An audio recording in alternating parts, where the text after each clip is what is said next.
안녕하세요. 오늘도 계속 배우고 성장하는 풍시 아줌마입니다. 오늘은 50에 읽는 논어 책을 짧게 공유하고자 합니다. 부비치는 인생을 다잡아주는 공자의 말. 이제 인생은 속도가 아니라 방향이다. 50의 공허와 가벼움을 채우는 논어 50수의 힘.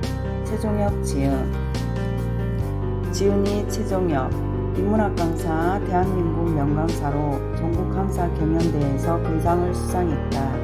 MBC, TV 특강, KBC, 합동, CJB 스페셜 등 여러 방송 강연을 비롯하여 연간 100회 이상 인문학 강연을 진행하고 있다. 한양대학교에서 인재개발 교육으로 석사를 졸업했고 평생학습으로 박사를 수료했다.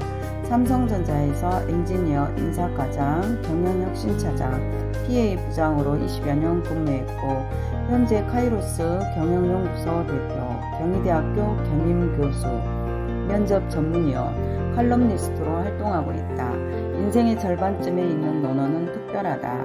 50대에 하는 변화가 진짜 변화, 50대에 하는 선택이 진짜 선택이기 때문이다. 논어를 읽고 인생이 쉽게 바뀔 거라면 애초에 흔들리지도 않았을 것이다.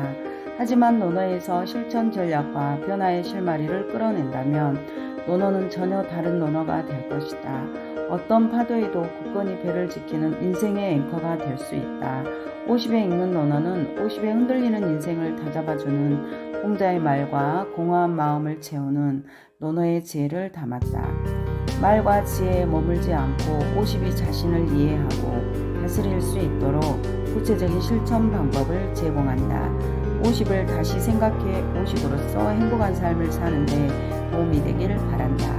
조서로는 공자의 말, 공자의 담론, 지금 논어, 원려, 멀리 내다보는 삶. 일하는 나에게 논어가 답하다. 논어, 직장인의 미래를 논하다 등이 있다. 인생이 보이기 시작할 때 필요한 것. 욕먹는 게 싫으면 욕하지 말라. 평생 삶의 기준으로 삼을 만한 간결한 말을 하나 알려달라는 제자 자공의 말에 공자는 서라 답했습니다. 자공이 바로 알아듣지 못했는지 공자의 추가 설명이 이어집니다. 자기도 바라지 않는 바라면 남에게도 해서는 안 된다.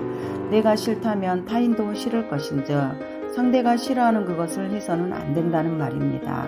쉽게 말해 욕 듣는 게 싫으면 욕하지 말라는 뜻이지요. 서는 여심입니다. 같은 마음입니다. 너와 나의 마음이 같아지는 게 바로 서입니다. 그러니 서는 배려, 공감, 용서, 사랑과도 같은 말입니다. 내가 싫어하는 것은 타인도 싫어한다. 내가 욕먹는 게 싫은 것처럼 남도 욕먹는 게 싫습니다. 그러니 남을 욕하지 말아야 합니다.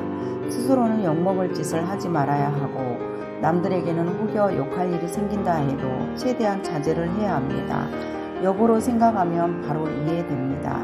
내가 욕먹을 짓을 하지 않는다면 누가 나를 욕할 것이며 혹여 내가 욕먹을 짓을 했음에도 좋은 말로 이해시켜준다면 그가 다르게 보일 것입니다. 내가 욕을 하면 욕먹는 상대는 말할 것도 없거니와 욕하는 나도 기분이 좋지 않습니다. 내가 그를 욕해서 그가 고쳐진다면 다행이지만 욕먹고 잘못을 고치는 사람은 거의 없습니다. 그럴 사람이라면 아예 욕먹을 짓을 하지도 않았을 것입니다. 혹여 내가 잘못했더라도 상대로부터 보기 좋게 욕을 먹었다면 오히려 원망과 오기가 발동합니다. 그러니 욕먹을 사람이 욕을 먹어야지.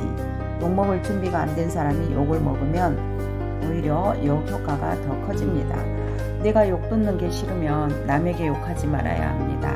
내가 잔소리를 듣기 싫어하면 남에게도 잔소리를 말아야 합니다. 그만한 사람이 싫으면 나도 그만한 사람이 되어서는 안 됩니다. 그런데 그게 매우 어렵습니다. 욕 듣는 걸 싫어하지만 남에게는 욕을 하게 됩니다. 나는 잔소리 듣기를 싫어하지만 남에게는 그렇게 어렵습니다. 쉽지 않기 때문에 평생 조심하며 살라는 공자의 가르침입니다. 그래도 다행스러운 건 상대를 움직이는 게 아니라 내가 움직이면 해결된다는 점입니다. 남을 조절하는 건 어려워도 내가 나를 조절하는 건 덜 어렵기 때문입니다. 기소불욕, 물시여인, 자기가 바라지 않는 것을 남에게 베풀지 말라. 내가 주체가 됩니다. 변화의 주체가 나입니다. 내가 중심이 되기 때문에 타인은 거부감을 느끼지 못합니다. 기소불욕, 물시여인을 기소욕, 시여인, 자기가 바라는 것을 남에게 베풀어라 라고 쓸 수도 있으나 약간 차이가 있습니다. 내가 중심이 되지만 타인에게 영향을 줍니다. 나도 내가 무엇을 좋아하는지 정확히 모를 때가 많은데 타인이 무엇을 원하는지 안다는 건 쉬운 일이 아닙니다. 나도 좋으니 너도 하라는 건 변화의 주체가 내가 아닌 상대가 됩니다. 너무 적극적이면 간섭이 될 수 있습니다. 사람들은 대부분 타인의 간섭을 좋아하지 않습니다.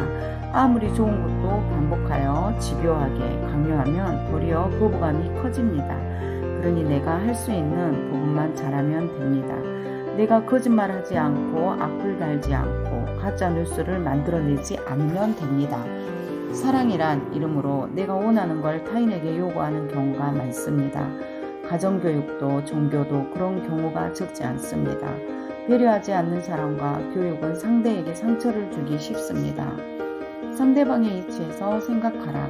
기소불욕, 물시여인, 자기가 바라지 않는 것을 남에게 베풀지 말라를 우리가 즐겨 쓰는 사자성어 역지사지로 바꿀 수 있습니다. 상대방의 이치에서 생각해 보라는 뜻입니다. 하지만 일상에서는 그와 반대인 경우가 너무 많습니다. 내로남불, 내가 하면 로맨스, 남이 하면 불륜, 나에겐 너그러운 잣대를 쓰고 남에겐 깐깐한 잣대를 쓰는 나너 남간, 나는 맞고 너는 틀린 아시타비 세상입니다. 조선 중후기의 당파 싸움이 그랬습니다. 상대 당은 맞는 것도 틀리다 하고 같은 당끼리는 틀린 것도 너그럽게 용납해 줬습니다.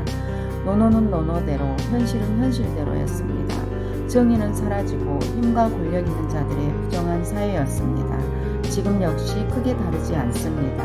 사회도 개인도 마찬가지입니다. 50이 되었다고 해서 없었던 선화, 역지사지의 마음이 바로 생기진 않습니다. 하지만 조금 더 성숙한 인생 후반과 행복한 삶을 위해 필요한 마음임에는 분명합니다. 성경에 기록된 예수의 가르침입니다. 남이 너희에게 해주기를 바라는 그대로 너희도 남에게 해주어라. 이것이 율법과 예언서의 정신이다. 성경 마태복음 7장 12절 말씀입니다. 남을 심판하지 마라. 그래야 너희도 심판받지 않는다. 너희가 심판하는 그대로 너희도 심판받고 너희가 되지라는 바대로 그대로 너희도 받을 것이다. 너는 어찌하여 형제의 눈에 있는 틀을 보면서 내 눈에 있는 틀보는 깨닫지 못하느냐. 마태복음 7장 1절부터 4절 말씀입니다. 동서양의 현인들이 아주 오래전에 제시했던 사람의 마음을 얻는 기술, 바로 서입니다. 자신의 내적 성숙함을 인정받을 수 있는 단 한 글자가 있다면 바로 서입니다. 역지사지입니다. 사랑입니다. 오늘 콩씨 아줌마가 50에 있는 논어 책을 통해서 저도 서에 대해서, 역지사지에 대해서 사랑을 배웠습니다. 여러분들도 많은 책들이 있지만 또 50에 읽을 수 있는 논어라는 책을 통해서 사랑을 배웠으면 합니다. 오늘도 콩씨 아줌마 감사드리면서 평안한 밤 되시길 바라며 또 좋은 책으로 찾아오겠습니다. 감사합니다.